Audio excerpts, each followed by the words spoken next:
Hi, welcome. If you are new or welcome back, I am Candace and I am back into my booktube phase of life. I am enjoying all the reading that I can possibly get in during these cold winter months when it's actually very bright and sunny outside today. But it's been like dark and gloomy, and I mean, like literally it was 9 degrees the other day, and I'm in Northern Virginia, so it should not be that cold. But I wanted to do a really quick video today just to show you my January TBR. I have 5 books here. I think I can get through 4 of them. This one, I don't think I'll be able to finish, but I at least want to start it in January, and I'll talk about that as I go through. So let's go ahead and just jump into it. So the first book is The Snow Child. I picked this up from the library for the first time a few years ago, and I ended up not getting to it at that time. I prioritized the other books and for whatever reason just could not get into it, but then I bought it and it's been sitting on my shelves, and this is part of my 23 and 23 to try and read my physical TBR. So my plan is to get through this in January. The next one from my 23 and 23 is Anna Karenina. So I got this as a gift from my mother-in-law back in 2019, along with Little Women, which I just recently finished.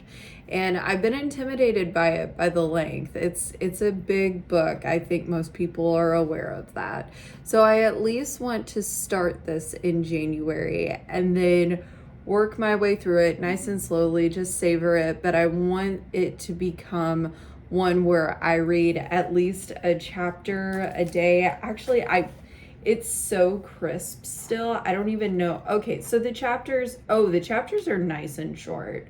So I can probably get through about 2 or 3 chapters a day.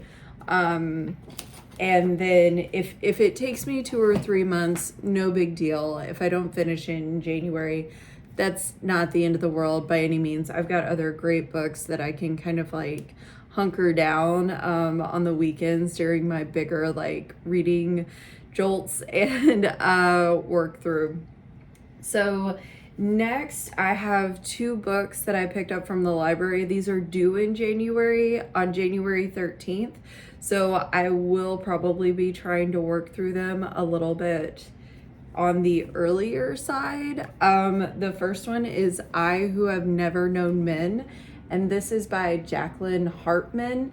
This is actually a translated work. I want to say that it was originally written in Ukrainian, but I can't remember. So I heard about this book from, did I even talk about what these other books are about? Nope, I didn't. That's okay. So I first heard about this from Books with Emily Fox on YouTube, and I'll link her in I'm sure you know who she is. She's great. But apparently it's about these women who are in a bunker, and they have been for however much of their lives. So they've never seen men before, and it's supposed to be very I commented on her video and said that I was going to read it, and she was like, well, it's not a holiday read, but enjoy. So I'm assuming it's going to be dark and a little bit depressing, but that is okay. So I'll jump back real quick to The Snow Child since I didn't explain what this is about. So this, I believe, has elements of magical realism in it, and I had read the first chapter before, and from what I remember, I mean, the title kind of says it all. This couple finds a child in the snow. And actually, I shouldn't have even gone back. That's all I know about it. But anyway, any hoozles, there we go. So the next book, I can talk about this one a little bit more. So Our Dark Duet by Victoria Schwab. Sorry, it's like catching the light in a weird way. There we go. Don't reflect. So this is the other book that I got from the library that I plan on reading in January. This is the sequel to This Savage Song, which I actually own. I had bought that one when it first came out, and then I only recently read it a couple months ago. Loved it. Absolutely loved it. And I'm not a fan of YA. I can't remember if this is technically, I want to say it's YA because the characters are in high school, and usually that's a giveaway that it's YA. I normally don't like YA. I'm normally very picky on fantasy. But I thoroughly enjoyed this Savage song. So without giving too much away about the series, basically what happened in this Savage song is we have two people, well, one is a person. There's this faction of this main city.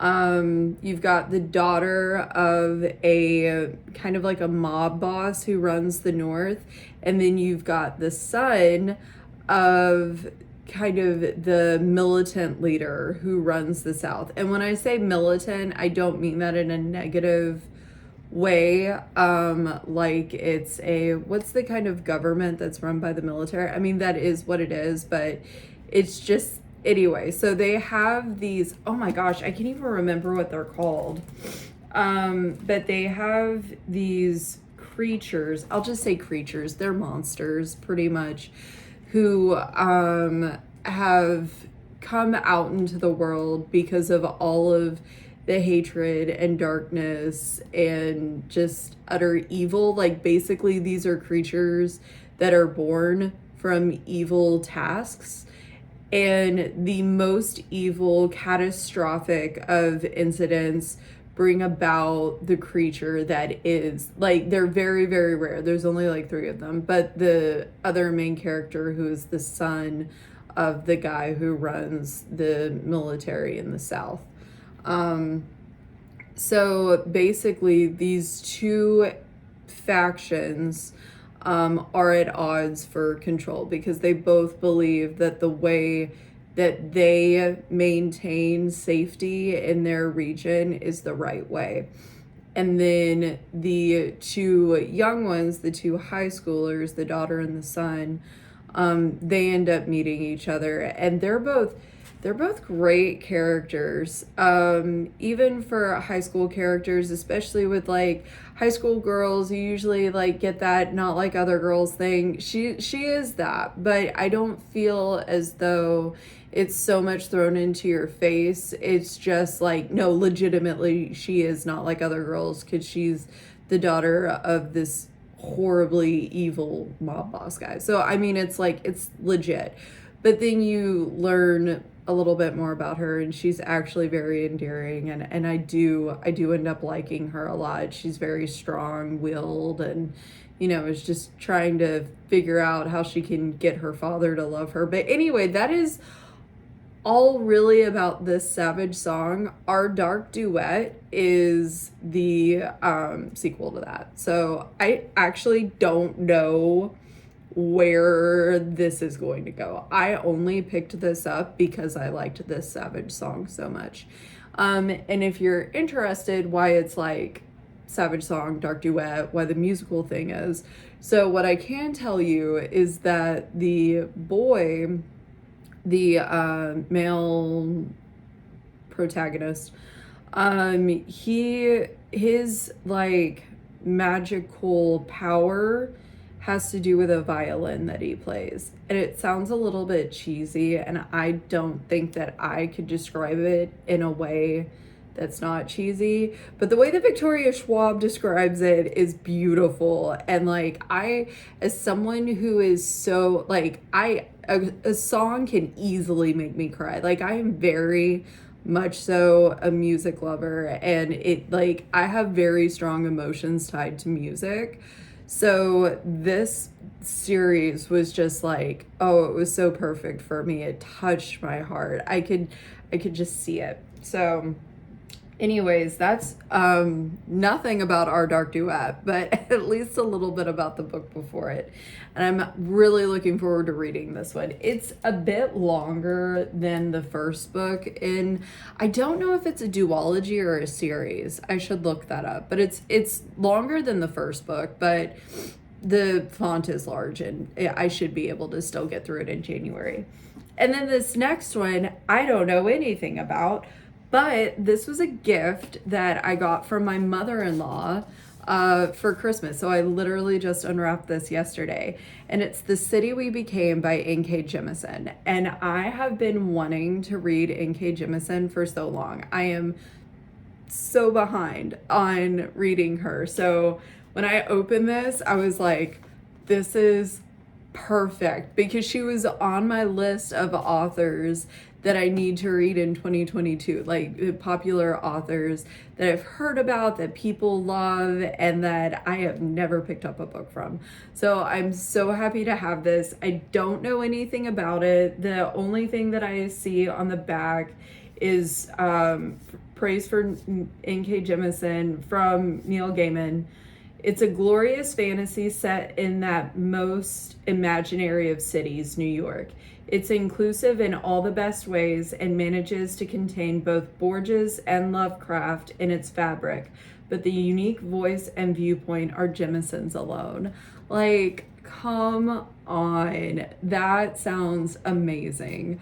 So I'm just 100% on board with this. And I just said I don't terribly love fantasy, but I'm genuinely excited for this one. I want to find a fantasy author that in addition to my go-to by all means is C.S. Lewis, but I need new authors. So I am very excited about this. I'm going to jump into it as soon as I can after I'm prioritizing the library reads because they need to get read before January 13th. And then I would also like to prioritize The Snow Child just because it is in my 23 and 23. And working through Anna Karenina slowly, and then hopefully get to The City We Became before the end of the month. So that is what I plan to read in January. Please let me know what you plan to read. I am so excited for this new year. I've got lots of great content coming up. Hopefully, I don't know, we'll see. I'm working with reading vlogs. So I have one that should be up not next week. I'm actually uploading it right now, but it's scheduled to be out the second or third week of January. So yeah, thank you so much for coming. Please feel free to check out some more of my content, like, comment, subscribe. Let me know what you're reading right now, and if you've read any of these, if you're interested in them, let me know what I should read also if you have any recommendations. But thank you so much. Have a great day, stay warm, stay safe, and all the best to you and yours.